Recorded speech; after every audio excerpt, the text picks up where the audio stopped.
Good morning all of you. आज हम नए चैप्टर की तरफ बात करेंगे। नया जो चैप्टर है हमारा यूनिट 10 यानी कि जो है ट्रेनिंग इन स्पोर्ट्स। अब ट्रेनिंग इन स्पोर्ट्स हमने आपको थोड़ी सी जानकारी देता हूँ। इस चैप्टर के अंदर इस तरह के जो हमने कंपोनेंट्स पढ़ेंगे, ये कंपोनेंट्स हमने पहले 11th क्लास में पहले पढ़ चुके हैं।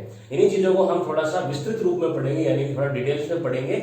जानते हैं, सबसे पहले हम इसमें पढ़ेंगे स्ट्रेंथ की definitions, types and methods of improving strength, और मेथड्स पढ़ेंगे जिनसे कि स्ट्रेंथ को इंप्रूव किया जा सकता है। यहाँ पर 3 प्रकार के मेथड्स यहाँ पे लिखे हैं ब्रैकेट में, आइसोमेट्रिक, आइसोटोनिक और आइसोकाइनेटिक। ये 3 प्रकार के जो मेथड्स हैं जिससे कि हम स्ट्रेंथ को इंप्रूव कर सकते हैं। अब जानते हैं सबसे पहले कि स्ट्रेंथ को जानने से पहले हम जानते हैं कि ट्रेनिंग, ये जो शब्द आया है यहाँ पर ट्रेनिंग, ये ट्रेनिंग का मतलब क्या होता है। Training means the process of preparation, यानी कि ट्रेनिंग का मतलब एक प्रोसेस है प्रिपरेशन का for fitness and better condition task for body. एक बॉडी को हम एक बढ़िया कंडीशन में लाए, यानी कि बढ़िया कंडीशन टास्क, हमारी बॉडी एक बढ़िया टास्क व एक बढ़िया वर्क हमारी बॉडी कर सके और हमारी बॉडी पूरी तरह से फिटनेस हो किसी भी टास्क को करने के लिए। इस तरह से अगर हम बॉडी को जब हम प्रिपेयर करते हैं या फिर हमारी बॉडी को ऐसे प्रोसेस में हम डालते हैं, इसी प्रोसेस के जो प्रिपरेशन है, इसी प्रिपरेशन को हम यहाँ पर किस नाम से जानते हैं, ट्रेनिंग के नाम से जानते हैं। अब बात करते हैं यहाँ पर हम स्ट्रेंथ की कि what is strength. Strength is the ability of the muscles, यानी कि स्ट्रेंथ एक प्रकार की एबिलिटी है, किसकी, मसल्स की है, टू ओवरकम रेसिस्टेंस, यानी कि किसी की प्रतिरोधक क्षमता, यानी कि जो हमें रोकती है उसके ऊपर आना। सपोज एक छोटा सा एग्जांपल, यानी कि स्पेन के अंदर जितना वेट है उतना वेट तो ये हमारे ऊपर लगा रहा है, यानी कि जितना इसके अंदर भार है ये हमें उतना रोकने की कोशिश कर रहा है। अगर हमें इसको उठाना है या इसके ऊपर आना है तो हमें इससे ज्यादा वजन इस पे लगाना होगा। इसे हम कहते हैं ओवरकम रेसिस्टेंस, यानी कि प्रतिरोधक क्षमता के ऊपर आना। और इस तरह की जो चीज, इसके ऊपर जब हम आते हैं हमारे मसल्स के द्वारा, हम इसमें जब एबिलिटी, इसमें फोर्स लगाते हैं और इसी एबिलिटी को, यानी कि इसी मसल्स की एबिलिटी को या इसी मसल्स की फोर्स को हम यहाँ पर किस नाम से जानते हैं, स्ट्रेंथ के नाम से जानते हैं, यानी कि ताकत के नाम से जानते हैं। अब यहाँ पर टाइप ऑफ स्ट्रेंथ, यानी कि यहाँ पर स्ट्रेंथ को हमने 2 हिस्सों में बांट दिया है। पहला है हमारा डायनेमिक स्ट्रेंथ और दूसरा स्टैटिक स्ट्रेंथ। ठीक है, अब हम इन चीजों के बारे में बात करेंगे कि डायनेमिक स्ट्रेंथ क्या होती है, इसके कौन कौन से पार्ट होते हैं, और स्टैटिक स्ट्रेंथ क्या होती है, इसके बारे में हम जानेंगे। सबसे पहले आप इसको नोट कीजिए।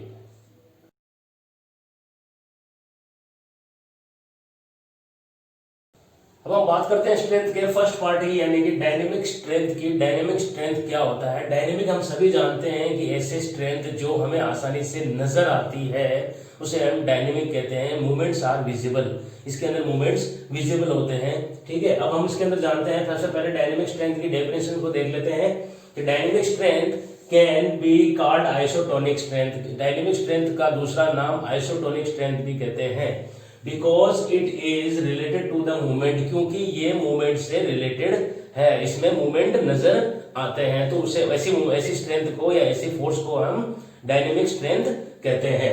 It can be divided into 3 parts. अब डायनेमिक स्ट्रेंथ को हमने यहाँ पर 3 पार्ट में बांट दिया गया है, 3 पार्ट में ये बटी हुई होती है।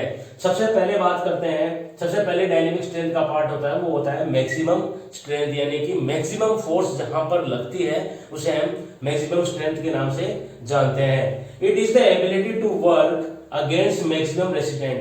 ये जो मैक्सिमम स्ट्रेंथ है वो किस जगह लगती है, ये ऐसी एक प्रकार की ऐसी एबिलिटी है जहां पर हमें वर्क अगेंस्ट मैक्सिमम स्ट्रेंथ, यानी कि मैक्सिमम रेसिस्टेंट के खिलाफ हमें काम करना होता है। जैसे कि जिसके ये माने कि जिस ऐसी चीज जिसको की ज्यादा ही वजन में बहुत ही अत्यधिक भारी होती है और उस भारी वजन को हमें उससे ज्यादा फोर्स लगाकर उसे उठाना होता है या फिर उससे ज्यादा फोर्स हमें उस पर लगानी होती है, तो ऐसी चीजों को हम मैक्सिमम रेसिस्टेंट कहते हैं और ऐसी चीजों पर ये काम करती है जिसे हम मैक्सिमम स्ट्रेंथ के नाम से जानते हैं। इसके कुछ एग्जांपल्स देखते हैं, जैसे कि वेट लिफ्टिंग। वेट जब लिफ्ट करता है एक वेट लिफ्टर, तो वो जितना वेट लिफ्ट में होता है उससे ज्यादा वो वेट उस पे वजन लगाता है, तभी वो चीज उसको उठ पाती है। अगली बात करते हैं शॉर्ट पुट। शॉर्ट पुट में जितना वजन होता है हमें उससे ज्यादा फोर्स उसमें लगानी पड़ती है, तभी जाकर हमें मैक्सिमम स्ट्रेंथ का हम एबिलिटी जो वर्क है हमारी ऐसी हम उसमें कर पाते हैं। अगली बात करते हैं हैमर थ्रो। हैमर थ्रो भी इसी का एक एग्जांपल है। तो ऐसी जगहों पर जब स्पोर्ट्स के अंदर वेट लिफ्टिंग का काम हो या फिर शॉट पुट हो या फिर हैमर थ्रो जैसे गेम हो, ऐसे गेम्स में लगने वाली फोर्सेस जो होती है वो डायनेमिक स्ट्रेंथ होती है। लेकिन डायनेमिक स्ट्रेंथ का कौन सा पार्ट होता है? मैक्सिमम स्ट्रेंथ वो कहलाती है। अगली बात करते हैं हम इसी में ही डायनेमिक स्ट्रेंथ का दूसरा पार्ट यानी कि एक्सप्लोसिव स्ट्रेंथ। एक्सप्लोसिव का मतलब होता है कि विस्फोटक शक्ति।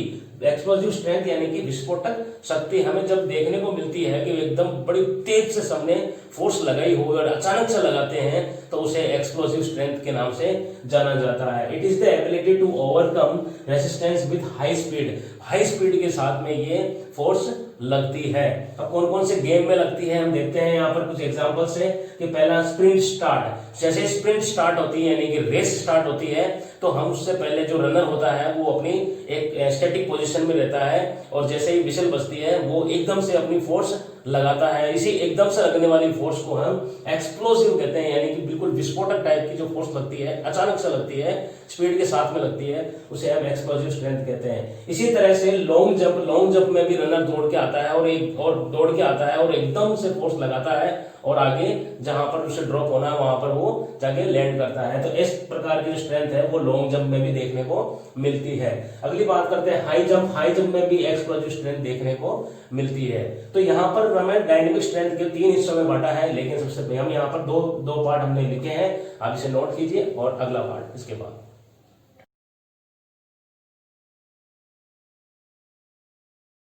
थर्ड पार्ट जो है, तीसरा हिस्सा जो है वो स्ट्रेंथ एंडोरेंस है। डायनेमिक को हमने 3 पार्टों में बांटा, ठीक है। जो थर्ड है वो स्ट्रेंथ एंडोरेंस है। इट इज द कॉम्बिनेशन, देखिए ये एक प्रकार का कॉम्बिनेशन होता है, स्ट्रेंथ और एंडोरेंस दोनों चीजें का नाम आ रहा है, दोनों चीजें लग रही है, इसका मतलब दोनों ही यहाँ पर कॉम्बिनेशन के अंदर है। It is the combination of strength and endurance ability. यहाँ पर स्ट्रेंथ ताकत भी दिखती है और एंडोरेंस यानी कि एंडोरेंस का मतलब होता है सहन शक्ति भी नजर आती है। ऐसे कौन कौन से गेम में स्ट्रेंथ एंडोरेंस हमें नजर आती है? सबसे पहले यहाँ पर लॉन्ग डिस्टेंस रेसेस, यानी कि लंबी जो दूरी की जो रेसेस होती है उनमें हमें दिखती है कि जब तक हम जीत ना जाए, जब तक हमारे एम, हमारा गोल हमारे पास ना आ जाए, तब तक हमें ये रेस पूरी करनी होती है। तो उस पर हम तब तक हमें उस पर क्या लगानी पड़ती है? स्ट्रेंथ लगाते हुए चलना पड़ता है। ये तो हो गया स्ट्रेंथ। और एंडोरेंस यानी कि जब तक वो हमारा एम आ ना जाए, जब तक हमें सहन शक्ति के साथ में ताकत लगाते हुए चलना है, उससे पहले हमें हारना नहीं है। तो ये इस प्रकार का जो कॉम्बिनेशन है, यानी कि स्ट्रेंथ का और एंडोरेंस का कॉम्बिनेशन हमें लॉन्ग डिस्टेंस रेसेस में नजर आता है। इसी तरह से रोड साइकिलिंग में भी हमें ये देखने को मिलता है। और कॉम्बेटिव स्पोर्ट्स का मतलब होता है यानी कि कुश्ती, ये बॉक्सिंग, WWF, WWE, इस तरह के जो गेम होते हैं, इन गेम को हम कॉम्बिनेटिव स्पोर्ट्स कहते हैं। और कॉम्बिनेटिव स्पोर्ट्स में भी ये चीजें देखने को मिलती है। जब तक हमारा अगला अपोनेंट, सामने वाला जो हमारा विरोधी खिलाड़ी होता है, वो हार नहीं जाता, तब तक हमें ताकत को और हमारी सहन शक्ति को, हमें दोनों को बनाकर हमारे एम तक जब तक हम पहुंच ना जाते, जब तक हम जीत ना जाए, तब तक हमें चलना पड़ता है। तो इस प्रकार की जो स्ट्रेंथ होती है वो स्ट्रेंथ एंडोरेंस कहलाती है। तो ये हमारे डायनेमिक के 3 पार्ट थे। डायनेमिक को हमने 3 हिस्सों में बांटा है। अब हम बात करते हैं यहाँ पर स्ट्रेंथ के दूसरे हिस्से की, यानी कि पहला हिस्सा हो गया डायनेमिक स्ट्रेंथ। अब दूसरे हिस्से की बात करते हैं। दूसरा हिस्सा जो है हमारा स्टैटिक स्ट्रेंथ कहलाता है। स्टैटिक स्ट्रेंथ क्या है? Static strength is also called isometric strength. देखो, स्टैटिक स्ट्रेंथ एक प्रकार की आइसोमेट्रिक स्ट्रेंथ है। डायनेमिक आइसोटोनिक थी क्योंकि ये वो चीजें बड़ी विजिबल थी, मूवमेंट अच्छी तरह से नजर आते हैं। और यहाँ पर स्टैटिक स्ट्रेंथ है वो आइसोमेट्रिक है, और आइसोमेट्रिक में मूवमेंट्स नजर नहीं आते हैं। वो फोर्स तो लगती है लेकिन मूवमेंट्स नजर नहीं आते हैं। देखिए, static strength can be measured by dynamometer. Static strength को मेजर कैसे किया जा सकता है? डायनेमोमीटर के वजह से, कि एक उपकरण है ये, यानी कि एक प्रकार का एक डिवाइस है डायनेमोमीटर, उससे हम स्टैटिक स्ट्रेंथ को माप सकते हैं कि कितनी फोर्स इस बॉडी ने किसी दूसरे ऑब्जेक्ट पे लगा के रखी है। ठीक है, जैसे इसका एग्जांपल देखते हैं स्टैटिक स्ट्रेंथ का। स्टैटिक स्ट्रेंथ का एग्जांपल है हमारे पास पुश द वॉल, यानी कि एक दीवार को धक्का देना। पुश द वॉल यानी कि अगर मैं इस दीवार को धक्का देता हूं तो यहाँ पर मेरे बॉडी में कोई मूवमेंट नजर नहीं आता है, लेकिन मेरे बॉडी के अंदर से, मेरे मसल्स के अंदर से इस पे फोर्स लगा के रखी हुई है, लेकिन वो फोर्स कितनी लगा के रखी हुई है ये विजिबल नहीं होती है। इस वजह से इसको डायनेमोमीटर से इसको मापा जाता है। तो यहाँ पर हमने स्ट्रेंथ के दो पार्ट्स की बात कर ली, यानी कि डायनेमिक स्ट्रेंथ की और स्टैटिक स्ट्रेंथ की। ठीक है, इसे नोट कीजिए।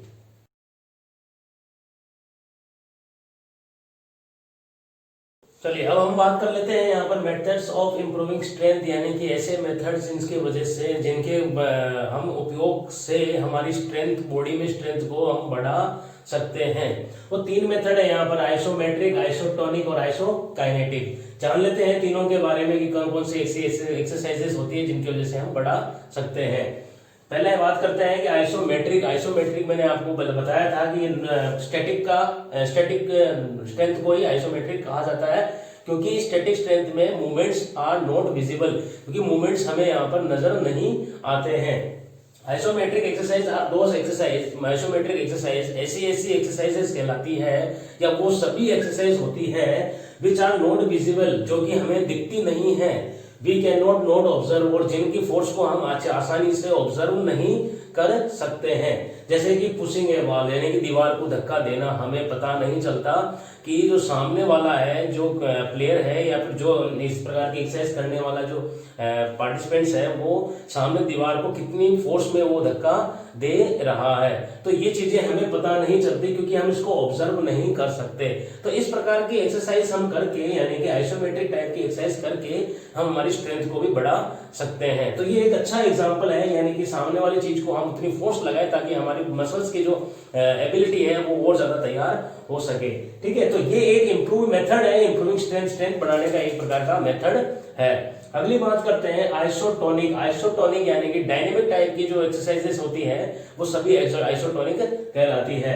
Isotonic exercise are those exercise in which movements can be seen directly, जिनके अंदर मूवमेंट्स जो है बड़ी आसानी से नजर आते हैं। जैसे कि रनिंग, हम रनिंग हम करके, यानी कि वॉकिंग रनिंग वगैरह हम करके हमारी स्ट्रेंथ को हम हमारी बॉडी में बढ़ा सकते हैं। तो ये दूसरा पॉइंट हो गया, यानी कि आइसोटोनिक टाइप की एक्सरसाइजेस करके हम हमारी बॉडी में स्ट्रेंथ को बढ़ा सकते हैं।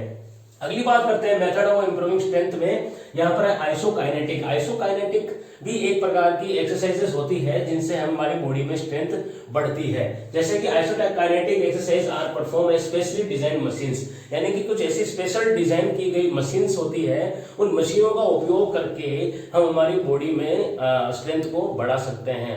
हम कभी जिम के अंदर जाते हैं तो जिम के अंदर जो साइकिल पड़ी रहती है एक जगह पे, उस साइकिल का उपयोग करके भी हमारी बॉडी में हम स्ट्रेंथ को बढ़ा सकते हैं। जो रनिंग पैड होता है, रनिंग पैड पे हम रन करके भी हमारी स्ट्रेंथ को बढ़ा सकते हैं। या कहने का मतलब कि आइसोकाइनेटिक का मतलब कि वो सारी इस डिजाइन, स्पेशल डिजाइन की गई ऐसी मशीनें जिनसे हम उपयोग में करके, जिनका उपयोग हम करके हमारी बॉडी में स्ट्रेंथ को हम बढ़ा सकते हैं। वो सारी की सारी एक्सरसाइजेज स्पेशल डिजाइन की गई मशीन जिनसे हम एक्सरसाइज कर रहे हैं, वो सारी की सारी किस्में कहलाती है आइसोकाइनेटिक के अंदर आती है, और इसके वजह से बढ़ने वाली ताकत आइसोकाइनेटिक स्ट्रेंथ कहलाती है। जैसे कि वाटर स्पोर्ट्स, देखिए पानी के अंदर जब ऐसे स्पोर्ट्स होते हैं, वाटर स्पोर्ट्स स्पेशल डिजाइन की गई मशीनों के द्वारा हम वाटर स्पोर्ट्स खेले जाते हैं। लाइक रोविंग, जैसे कि पानी में चलने वाली एक नाव होती है जिसे हम पांव से चलाते हैं, पैडलिंग करके चलाते हैं, ये रोविंग कहलाती है। एंड स्विमिंग, और स्विमिंग करके भी कुछ ऐसे कॉस्ट्यूम्स होते हैं, या फिर कुछ ऐसी मशीन्स होती है, या फिर कुछ ऐसे अलग प्रकार के उपकरण होते हैं, डिजाइन की गई मशीन्स होती है जिनका उपयोग करके हम स्विमिंग भी करते हैं। ठीक है, तो इस प्रकार के जो इक्विपमेंट्स है, इनका हम उपयोग करके हमारी बॉडी में आइसोकाइनेटिक टाइप की स्ट्रेंथ को हम बढ़ा सकते हैं। तो यहाँ पर जो मेथड्स हैं इंप्रूविंग स्ट्रेंथ के, यानी कि हमारी बॉडी में ताकत बढ़ाने के कौन कौन से उपाय हैं, हम किस तरह की चीजों को उपयोग करके हमारी बॉडी में जो स्ट्रेंथ है वो स्ट्रेंथ को और हम इंप्रूव कर सकते हैं। तो सबसे पहले आइसोमेट्रिक टाइप की एक्सरसाइजेस करें जिनमें हम मूवमेंट विजिबल नहीं होते, यानी कि दीवार को धक्का देके कुछ ऐसी चीजें जिनमें हम पूरी तरह से फोर्स लगाए ताकि हमारी बॉडी में और फोर्स डेवलप हो सके। और दूसरी है आइसोटोनिक यानी कि रनिंग वगैरह करके हमारी बॉडी में हम स्ट्रेंथ को बढ़ा सकते हैं। दूसरा है आइसोकाइनेटिक यानी कि इस प्रकार के जो sports water sports like special design की मशीन्स हैं, इनका उपयोग करके हम हमारी बॉडी में स्ट्रेंथ को बढ़ा सकते हैं। तो यहाँ पर ये 3 पॉइंट थे, यानी कि स्ट्रेंथ को हमारी बॉडी में किस किस प्रकार से बढ़ाया जा सकता है। तो ये 3 पॉइंट थे हमारे यहाँ पे, आप इसे नोट कीजिए।